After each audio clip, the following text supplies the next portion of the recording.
Hi అండి, welcome back to our channel RR natural vlogs. ఈ వీడియోలోనైతే చాలా యూస్ఫుల్ అండ్ అమేజింగ్ టిప్స్ అయితే ఉన్నాయి. వీడియోని అయితే ఎక్కడ కూడా స్కిప్ చేయకండి. చూసిన ప్రతి ఒక్కరు కూడా ఒక చిన్న లైక్ చేసి ఛానల్ అయితే సబ్స్క్రైబ్ చేయడం మర్చిపోకండి. ఎవరైనా సరే ఫస్ట్ టైం మన ఛానల్ని చూస్తున్నట్లయితే ఒక్కసారి ఛానల్కి వెళ్ళి అయితే చెక్ చేయండి. మీకు నచ్చిన కంటెంట్ ఉంది, యూజ్ అయ్యే టిప్స్ ఉన్నాయనుకుంటే రెగ్యులర్గా ఛానల్ అయితే ఫాలో చేస్తూ ఉండండి. యూట్యూబ్లోనే కదండి, ఇన్స్టాగ్రామ్లో కూడా ఫాలో చేయండి. అక్కడ కూడా మంచి మంచి టిప్స్ అయితే షేర్ చేస్తూ ఉంటాను. నేను షేర్ చేసే ప్రతి టిప్ కూడా తప్పకుండా వర్క్ అవుతుంది, మంచి రిజల్ట్స్ ఉంటాయి అనుకున్నప్పుడు మీతో షేర్ చేస్తాను. మీరు ఒక చిన్న లైక్ చేయడం వల్ల ఇంకొంతమందికి వీడియో అనేది సజెస్ట్ అవుతుంది. ఇలాంటి మంచి మంచి టిప్స్ అనేది వాళ్ళు కూడా యూజ్ చేసుకుంటారు. ఫస్ట్ టిప్, చాలామంది నెయిల్ పాలిష్ అయితే పెట్టుకునే అలవాటు ఉంటుంది. నెయిల్ పాలిష్ ఎప్పుడైనా సరే మనం లూజ్గా మూత పెట్టినా, అది ఎక్కువ డేస్ అయిపోయినా సరే గడ్డ కట్టిపోతూ ఉంటుంది. అలా గడ్డ కట్టినప్పుడు ఏంటి అంటే మనం పెట్టుకోవడానికి వీలుగా ఉండదు. మనం ఇన్స్టెంట్గా మంచిగా లిక్విడ్ టెక్స్చర్లోకి రావాలి అంటే కొంచెం మనం యూజ్ చేసే డియోడ్రెంట్ ఉంటుంది కదా, అందులో స్ప్రే చేసేసి గట్టిగా షేక్ చేసి మళ్ళీ కనుక పెట్టుకున్నాము అనుకోండి, అది మంచిగా లిక్విడ్ టెక్స్చర్లోకి అయితే వచ్చేస్తుంది. ఇలా ఎప్పుడైనా సరే మనం ఇంట్లో గడ్డ కట్టిన నెయిల్ పాలిష్ అయినా, చాలా రోజులు వాడకుండా ఉన్న నెయిల్ పాలిష్లు అయినా సరే ఈ విధంగా కనుక ట్రై చేశారు అనుకోండి, చాలా మంచిగానైతే పెట్టుకోవచ్చు. మనం ఎప్పటి నుండో పక్కన పడేసిన నెయిల్ పాలిష్ కూడా ఈ విధంగానైతే ట్రై చేయొచ్చు.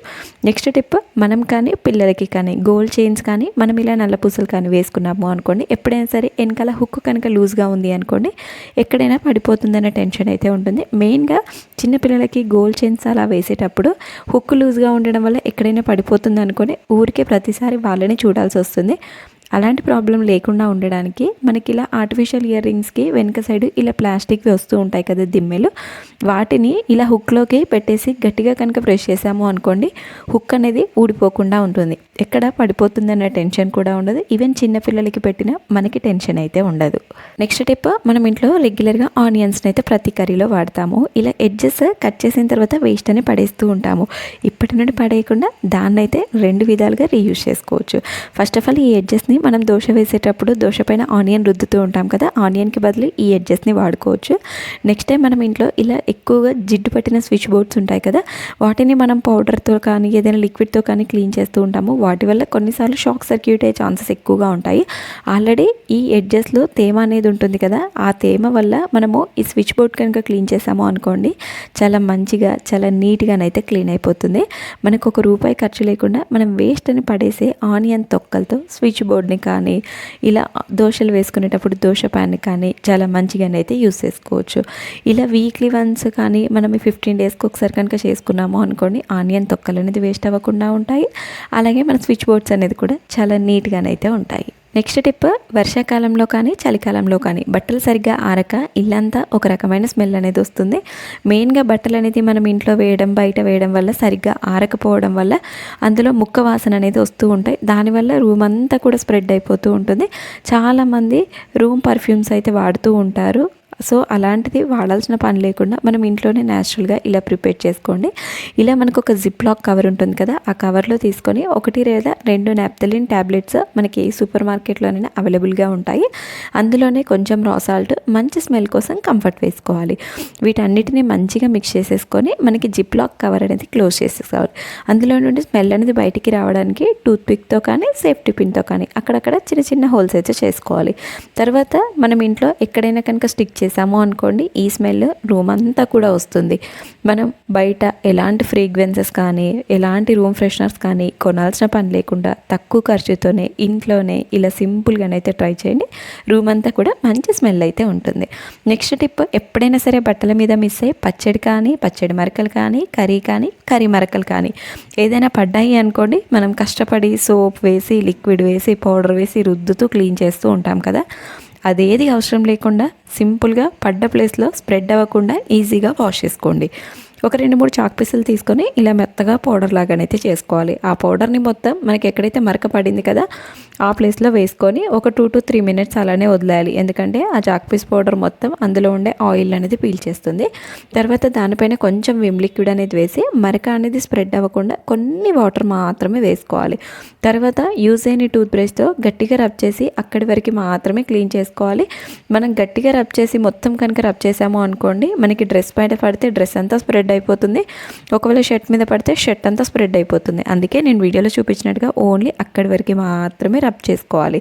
తర్వాత కొన్ని వాటర్ వేస్తూ రబ్ చేసుకొని వాటర్తో కనుక క్లీన్ చేసాము అనుకోండి మరక అనేది చాలా ఈజీగా పోతుంది. ఇలా వాష్ చేసిన తర్వాత మంచిగా ఎండ కొట్టే ప్లేస్లో ఆరేసాము అనుకోండి మరక అనేది కనిపించకుండా పోతుంది. మనం ఏదో పౌడర్ లిక్విడ్తో రుద్దాల్సిన పని లేకుండా సింపుల్గా ఒక 2 చాక్ పీసులు ఉన్నాయి అనుకోండి, ఎంత పెద్ద మరక అయినా, ఎంత మొండి మరక అయినా, ఎంత ఆయిల్ మరక అయినా కూడా సింపుల్గా ఈ విధంగానైతే పోతుంది. మెయిన్గా పిల్లల యూనిఫామ్స్ వైట్ కలర్ అలా ఉన్నాయి అనుకోండి, మరక పడింది అనుకోండి అంత ఈజీగా పోదు కదా. ఈ విధంగా కనుక మీరు ట్రై చేశారు అనుకోండి మరక అనేది చాలా ఈజీగా వదిలిపోతుంది. మనం బయట కొనే చాలా లిక్విడ్స్ పౌడర్స్ చాలా రకాలుగా దొరుకుతూ ఉంటాయి కదా, అది ఏది పని లేకుండా ఇలా సింపుల్గా చాక్ పీస్తోనైతే మీరు ట్రై చేయండి. నెక్స్ట్ టిప్, ఎప్పుడైనా సరే మనం జర్నీకి అంటే ట్రావెలింగ్కి వెళ్ళేటప్పుడు కంపల్సరీ ఎవరి టూత్ బ్రష్తో వాళ్ళైతే కంపల్సరీ క్యారీ చేస్తూ ఉంటాము. ఇలా మనం టూత్ బ్రష్తో క్యారీ చేయడానికి సపరేట్గా ఆన్లైన్లో దొరుకుతూ ఉంటాయి కవర్స్ అనేది. మనం డబ్బులు పెట్టి కొనాల్సిన పని లేకుండా ఇలా సింపుల్గా మీరు ఇంట్లో ఉన్న వాటితోనే ట్రై చేయొచ్చు. మనం ఇంట్లో కాటన్ నాప్కిన్స్ అయితే ఉంటాయి కదా, నీట్గా వాష్ చేసిన ఒక కాటన్ నాప్కిన్ తీసుకొని ఇలా మనకి ఎన్ని బ్రషెస్ కావాలో అన్ని బ్రషెస్ అనేది ఇలా 1 by 1 అరేంజ్ చేసేసుకొని మనం ఇలా ఫోల్డ్ చేసుకోవాలి. ఎందుకంటే బ్రష్ అనేది ఒకదానికి ఒకటి తగలకుండా అంటుకోకుండా ఉండడానికి ఇలా విడివిడిగా ఫోల్డ్ చేసుకోవాలి. తర్వాత ఈ ఎక్స్ట్రా క్లాత్ ఏదైతే ఉంటుంది కదా దాన్ని ఫోల్డ్ చేసేసి ఇలా లోపలికి ఫోల్డ్ చేసి మనకి ఒక రబ్బర్ ఉంటుంది కదా ఆ రబ్బర్ వేసేసుకొని హ్యాండ్ బ్యాగ్లో కానీ లగేజ్ బ్యాగ్లో కానీ మనం ఎక్కడ వేసుకున్నా సరే చాలా నీట్గా క్యారీ అవుతాయి, ఎలాంటి డస్ట్ అయితే పట్టకుండా ఉంటుంది. నెక్స్ట్ టిప్, చాలామంది రెగ్యులర్గా మార్నింగే ఇడ్లీ బ్రేక్ఫాస్ట్ తినే అలవాటు ఉంటుంది. ఇడ్లీ తినే అలవాటు ఉన్న వాళ్ళు పిల్లలు స్కూల్కి హడావిడిలో ఇడ్లీ పెట్టేసి స్టవ్ ఆఫ్ చేసిన వెంటనే ఇడ్లీ ప్లేట్ నుండి ఇడ్లీ తీయాలంటే ఇడ్లీ అయితే అంటుకుపోతుంది, ప్లేట్కే సగం పోతుంది. అలా అంటుకోకుండా ఉండాలి అంటే ఇడ్లీ ఆఫ్ చేసిన వెంటనే ఇలా ప్లేట్ని తీసుకెళ్ళి వాటర్లో ఒక 2 minutes పెట్టి తర్వాత కనుక ఇడ్లీ తీసాము అనుకోండి ఇడ్లీ ప్లేట్కి ఇడ్లీ అనేది అంటుకోకుండా చాలా నీట్గానైతే వస్తుంది. మీకు వీడియోలో కనిపిస్తుంది కదా, జస్ట్ నేను ఒక 2 minutes అలా ఉంచడం వల్ల ఇడ్లీ ప్లేట్ నుండి ఇడ్లీ అనేది అంటుకోకుండా చాలా నీట్గానైతే వస్తుంది. నెక్స్ట్ టిప్, చాలామందికి ఫ్రిడ్జ్లో పెట్టిన వస్తువులు అంటే ఏదైనా ఫుడ్ తినడానికి ఇష్టపడరు. అలాంటి వాళ్ళు ఏంటి అంటే పెరుగు బయట పెడితే పుల్లబడిపోతుంది, పాలైతే విరిగిపోతాయి ఈవినింగ్ వరకు ఉంటే. అలా పెరుగు పుల్లబడకుండా పాలు విరిగిపోకుండా ఉండాలి అంటే ఇలా ఒక బౌల్లో వాటర్ వేసుకొని అందులో కనుక పెట్టేసి మూత కనుక పెట్టాము అనుకోండి మనకి 1 or 2 days బయట ఉన్నా సరే పాలు పెరుగు పాడవకుండా ఉంటాయి. ఫ్రిడ్జ్లో పెట్టడం ఇష్టం లేదు అనుకునే వాళ్ళు ఇలా న్యాచురల్గా ట్రై చేయండి. చాలామంది పిల్లలకి ఫ్రిడ్జ్లో పెట్టిన ఐటమ్స్ ఇవ్వరు పేరెంట్స్, అలాంటి వాళ్ళు ఇలా వాటర్లో పెట్టి కనుక ఇచ్చారు అనుకోండి ఎలాంటి సైడ్ ఎఫెక్ట్స్ అయితే ఉండవు. నెక్స్ట్ టిప్, మనం ఇడ్లీ పిండి కానీ దోశ పిండి కానీ నైటే గ్రైండ్ చేసి పెట్టుకుంటూ ఉంటాము. మనం నైట్ రుబ్బి పెట్టుకున్నప్పుడు కొన్నిసార్లు పిండి అనేది పులుపు అనేది వచ్చేస్తుంది. పులుపు అలా రాకుండా ఉండాలి, పులిసిపోకుండా ఉండాలి అంటే ఇలా ఒక బౌల్లో వాటర్ తీసుకొని అందులో ఈ పిండిని పెట్టి మూత కనుక పెట్టాము అనుకోండి మనకి పిండి అనేది పులిసిపోకుండా చాలా మంచి టేస్ట్ అయితే ఉంటుంది. మనం ఎక్కువ పిండి గ్రైండ్ చేసుకున్నప్పుడు ఈ టిప్ అయితే ట్రై చేయండి. ఫ్రిడ్జ్లో పెట్టడం కంఫర్ట్గా లేదు అనుకునే వాళ్ళు ఇలా వాటర్ వేసి పెట్టినా సరే పిండి అయితే పులివకుండా ఉంటుంది. నెక్స్ట్ టిప్, మనం ఇంట్లో చెత్తను ఎత్తడానికి ఇలాంటి చెత్త చాటలను అయితే వాడుతూ ఉంటాము. మనం ఇందులో తడి చెత్త పొడి చెత్త అన్ని రకాల చెత్తలను అయితే ఎత్తుతూ ఉంటాము. మెయిన్గా తడి చెత్త ఎత్తిన ప్రతిసారి కూడా డస్ట్ అయితే మొత్తం చెత్త చాటకే అంటుతుంది. సో ప్రతిసారి మనం క్లీన్ చేయాల్సిన పని లేకుండా సింపుల్గా దీనికి ఒక క్యారీ బ్యాగ్ వేసేసి చెత్తనంతా కూడా అందులో ఎత్తేసి మళ్ళీ రివర్స్లో క్యారీ బ్యాగ్ని తీసి ఫోల్డ్ చేసేసి మనం డస్ట్బిన్లో కనుక వేసాము అనుకోండి మన పని చాలా ఈజీ అయిపోతుంది. అలాగే మనం ప్రతిరోజు చెత్త చాటని క్లీన్ చేయాల్సిన అవసరం కూడా ఉండదు. మన పని అనేది కూడా చాలా ఫాస్ట్గా చేసుకోవచ్చు. నెక్స్ట్ టిప్, మనం ఇంట్లో రెగ్యులర్గా స్క్రబ్బర్స్ అయితే వాడుతూ ఉంటాము. ఇలా 2 types ఆఫ్ స్క్రబ్బర్స్ అయితే వాడుతుంటాము. ఒకటి గ్రీన్ స్క్రబ్బర్, ఒకటి స్టీల్ స్క్రబ్బర్. ఇలా స్క్రబ్బర్ని మనం బౌల్స్ అన్నీ వాష్ చేసిన తర్వాత నార్మల్గా లాస్ట్లో వాటర్తో వాష్ చేసి పక్కన పెడుతూ ఉంటాము. దానివల్ల బ్యాక్టీరియా ఫంగస్ అంతా ఫామ్ అయిపోయి నెక్స్ట్ డే మార్నింగ్ మళ్ళీ మనం వాష్ చేసినప్పుడు ఆ బ్యాక్టీరియా ఫంగస్ అంతా కూడా మన ప్లేట్లు ఫుడ్లోకి అయితే వచ్చేస్తుంది.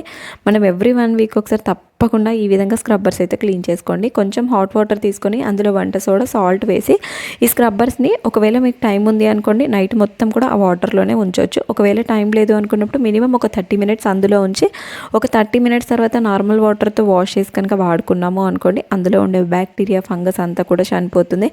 నెక్స్ట్ టైం మళ్ళీ మనం దాన్ని రీయూజ్ చేసినా కూడా మనకి కానీ పిల్లలకి కానీ ఫ్యామిలీ మెంబర్స్లో ఎలాంటి వారికి ఎలాంటి సైడ్ ఎఫెక్ట్స్ అయితే ఉండవు.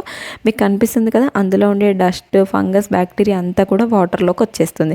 సో తప్పకుండా వీటిని మాత్రం 15 daysకి ఒకసారి అయినా మీకు టైం చూసుకొని వాష్ చేసుకోండి. నెక్స్ట్ టిప్, ఇలాంటి విమ్ సోప్స్ అయితే అందరి ఇళ్ళలో వాడుతూ ఉంటాము. మన విమ్ సోప్స్ ఏంటి అంటే డైరెక్ట్గా వాడడం వల్ల మనకి సోప్ అనేది అందులో తొందరగా నానిపోయి మనకి ఎలాంటి సోప్ అయినా వితిన్ 1 వీక్ ఆర్ 10 డేస్ మాత్రమే వస్తుంది. అదే లిక్విడ్ అనుకోండి, మనం కొంచెం క్వాంటిటీ మాత్రమే వేసుకుంటాము, ఎక్కువ రోజులు కూడా వస్తుంది కదా. సో మనం ఇలా సింపుల్గా మనము లిక్విడ్ బయట కొంటే చాలా ఎక్కువ రేట్ అయితే ఉంటుంది.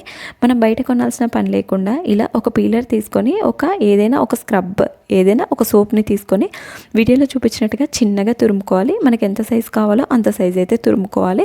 తర్వాత ఈ పౌడర్ని అంతా కూడా మనం హాట్ వాటర్లో వేసి ఒక 5 మినిట్స్ అలానే వదిలేసాము అనుకోండి, ఆ సోప్ అంతా కూడా కరిగిపోతుంది. అది మంచిగా లిక్విడ్ టెక్చర్లోకి అయితే వచ్చేస్తుంది. తర్వాత దీన్ని ఒక బాటిల్లో ఫిల్ చేసుకొని డైలీ మనం బౌల్స్ క్లీన్ చేసేటప్పుడు మనకి ఎంత క్వాంటిటీ కావాలో అంత క్వాంటిటీ లిక్విడ్ అయితే వాడుకోవచ్చు. ఇలా చేయడం వల్ల సోప్ అనేది ఎక్కువ రోజులు వస్తుంది. ఇన్స్టెంట్గా తక్కువ ఖర్చుతోనే మనం ఇంట్లోనే లిక్విడ్ అయితే రెడీ అయిపోతుంది. నెక్స్ట్ టిప్, ప్రతి ఒక్కరు కామన్గా ఫేస్ చేసే ప్రాబ్లం ఇది. సిలిండర్ అనేది మనం డైరెక్ట్గా ఫ్లోర్ పైన పెట్టడం వల్ల ఫ్లోర్ మీద మొత్తం తుప్పు మరకలు అయితే పడుతూ ఉంటాయి. కంపల్సరీ ఫ్లోర్ అనేది చాలామందికి వైట్ కలర్ టైల్సే వేసుకుంటారు కదా. మనం ఇలా సిలిండర్ పెట్టినప్పుడు మొత్తం కూడా మరకలు అనేది పడతాయి. మనం ఎంత వాష్ చేసినా కూడా ఆ మరకలు అయితే పోవు. మరకలు పడకుండా ఉండాలి అంటే ఫ్లోర్ పైన పెట్టడానికి ముందు మనం ఇలా యూస్ చేసే బాత్ సోప్ ఉంటుంది కదా, ఆ సోప్ అనేది సిలిండర్ అడుగు బాగానే అప్లై చేసేసి తర్వాత ఫ్లోర్ మీద కనుక పెట్టాము అనుకోండి, మనకి ఫ్లోర్ మీద ఎలాంటి తుప్పు మరకలు అయితే పడకుండా ఉంటాయి. మనం పెట్టిన ప్లేస్ నీట్గా ఉంటుంది, అలాగే ఫ్లోర్ అనేది కూడా చాలా నీట్గానైతే ఉంటుంది. నెక్స్ట్ టిప్, చాలామంది కామన్గా ఫేస్ చేసే ప్రాబ్లం, జర్నీలో వెళ్ళినప్పుడు మెయిన్గా కొంతమందికి కార్ జర్నీ అయితే పడదు, వామిటింగ్ సెన్సేషన్ అయితే ఎక్కువగా వస్తూ ఉంటుంది కదా. అలా వామిటింగ్ సెన్సేషన్ రాకుండా చాలామంది నిమ్మకాయ స్మెల్ చూస్తారు. ఒకవేళ నిమ్మకాయ స్మెల్కి కూడా వామిటింగ్ అవుతుంది అనుకునే వాళ్ళు ఇలా ఒక కర్చీఫ్ తీసుకొని అందులో కొన్ని బియ్యము అలాగే పచ్చకర్పూరం అనేది మనకి ప్రతి పూజ స్టోర్లో దొరుకుతుంది. ఇలా ఒక 2 పచ్చకర్పూరం బిళ్ళలు వేసి మూటలా కట్టుకొని ఆ స్మెల్ కనుక చూసాము అనుకోండి, అది చాలా మంచి ఫ్లేవర్ అయితే వస్తుంది. ఆ స్మెల్ వల్ల మనకి ఎలాంటి వామిటింగ్ సెన్సేషన్ అయితే రాకుండా ఉంటుంది. మెయిన్గా కార్ స్మెల్ పడని వాళ్ళైతే ఈ టిప్ చాలా బాగా వర్క్ అవుతుంది. నెక్స్ట్ టైం కార్ జర్నీ చేసేటప్పుడు తప్పకుండా ట్రై చేయండి. నెక్స్ట్ టిప్, ఇలాంటి ప్లాస్టర్ని అయితే అందరి ఇళ్ళలో కూడా వాడుతూ ఉంటాము. మనం ప్లాస్టర్ వాడిన తర్వాత అలానే వదిలేసి పక్కన పెడుతూ ఉంటాము. నెక్స్ట్ టైం మళ్ళీ ఆ ప్లాస్టర్ని తీయాలి అంటే మనకు అంత ఈజీగానైతే దొరకదు కదా. అలా కనిపించలేదు అనుకున్నప్పుడు ఇలా కొంచెం టాల్కమ్ పౌడర్ ఉంటుంది కదా, ఆ టాల్కమ్ పౌడర్ వేసి ఇలా ఫింగర్తో ఇలా కనుక రబ్ చేసాము అనుకోండి, మనకి ఈజీగా దొరుకుతుంది. సో మనము ప్లాస్టర్ అనేది ఈజీగా ఐడెంటిఫై చేసుకోవచ్చు. సో మెయిన్గా ఇలాంటి వైట్ ప్లాస్టర్ అనేది ఇలా కనిపించదు కాబట్టి చాలా పెద్ద టాస్క్ అనే చెప్పొచ్చు. జస్ట్ టాల్కమ్ పౌడర్ వేయడం వల్ల అది కొంచెం సాఫ్ట్గా అవుతుంది కాబట్టి మనకి ఈజీగా కనిపిస్తుంది.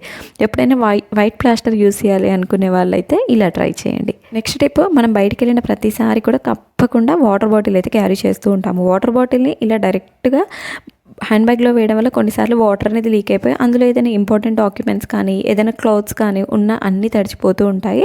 అలా మనకి తడిచిపోకుండా వాటర్ బాటిల్ అనేది నీట్గా ఉండాలి అంటే ఇలా ఒక రబ్బర్ బ్యాండ్ అలాగే ఒక సేఫ్టీ పిన్, ఈ 2 మన దగ్గర ఉంటే సరిపోతుంది. ఇలా రబ్బర్ బ్యాండ్ ఏదైతే ఉంటుంది కదా, ఆ రబ్బర్ బ్యాండ్ని ఇలా పైన వేసుకోవాలి. తర్వాత ఆ రబ్బర్ బ్యాండ్ ఎడ్జ్కి ఇలా సేఫ్టీ పిన్ పెట్టేసుకొని ఈ హ్యాండ్ బ్యాగ్లో ఏదైతే ఎడ్జ్ ఉంటుంది కదా, ఆ ఎడ్జ్కి ఈ హ్యాండ్ బ్యాగ్లో మనం ఈ బాటిల్ని కనుక ఫిక్స్ చేసి పెట్టాము అనుకోండి, బాటిల్ నుండి వాటర్ లీక్ అవుతుందనే టెన్షన్ ఉండదు, అలాగే వాటర్ బాటిల్ అడుగున పడిపోతుందనే టెన్షన్ అయితే ఉండదు. మనం ఎలా పెడితే అలానే స్టిఫ్గా నిల్చుంటుంది. సో మెయిన్గా చిన్నపిల్లలు ఉన్న వాళ్ళు ఇలా కనుక క్యారీ చేశారు అనుకోండి, వాళ్ళు ఎప్పుడు వాటర్ అడిగినా కూడా ఈజీగా బాటిల్ అనేది తీసుకోవచ్చు. ఏదైనా డాక్యుమెంట్స్, బుక్స్ అలాంటివి ఏదైనా మనం హ్యాండ్ బ్యాగ్లో క్యారీ చేసినా కూడా టెన్షన్ అయితే పడాల్సిన అవసరం ఉండదు. నెక్స్ట్ టిప్, ఎప్పుడైనా సరే మనం నెయిల్ పాలిష్ పెట్టుకునేటప్పుడు మిస్ అయ్యి నెయిల్ పాలిష్ కనుక ఫ్లోర్ మీద పడింది అనుకోండి, చాలామంది క్లాత్తో కానీ ఏదైనా పేపర్తో కానీ క్లీన్ చేస్తూ ఉంటారు. ఆ పడ్డ ప్లేస్లో కూడా మరక అనేది చాలా అలానే మిగిలిపోతుంది. అలాగే మనం క్లాత్తో క్లీన్ చేస్తే ఆ నెయిల్ పాలిష్ అయితే మరకలు అయితే పోవు. మనము ఎలాంటి క్లాత్, టిష్యూ పేపర్ యూస్ చేయాల్సిన అవసరం లేకుండా పడ్డ ప్లేస్లో కొంచెం షుగర్ అనేది వేసుకోవాలి. షుగర్ అనేది వేసుకొని మనం ఫింగర్తో కనుక గట్టిగా రబ్ చేసాము అనుకోండి, ఈజీగా ఆ నెయిల్ పాలిష్ అంతా కూడా షుగర్కి వచ్చేస్తుంది. తర్వాత ఒకసారి మనం కాటన్ క్లాత్తో కనుక రబ్ చేసాము అనుకోండి, మరక అనేది చాలా ఈజీగా పోతుంది. మనకి ఎలాంటి పౌడర్, లిక్విడ్ వేయాల్సిన అవసరం లేకుండా జస్ట్ షుగర్తోనే ఇలా సింపుల్గా రిమూవ్ చేసుకోవచ్చు. ఐ హోప్ మీకు టిప్స్ అన్నీ కూడా నచ్చాయని అనుకుంటున్నాను. మీకు ఏ టిప్ నచ్చిందో కామెంట్ చేయండి. ఫర్దర్గా మీకు ఎలాంటి టిప్స్ కావాలో కామెంట్ చేయండి. నెక్స్ట్ వీడియోస్లోనైతే చేయడానికి అయితే తప్పకుండా ట్రై చేస్తాను. వీడియో చూసిన ప్రతి ఒక్కరూ లైక్ చేసి, సబ్స్క్రైబ్ చేసి సపోర్ట్ చేయండి.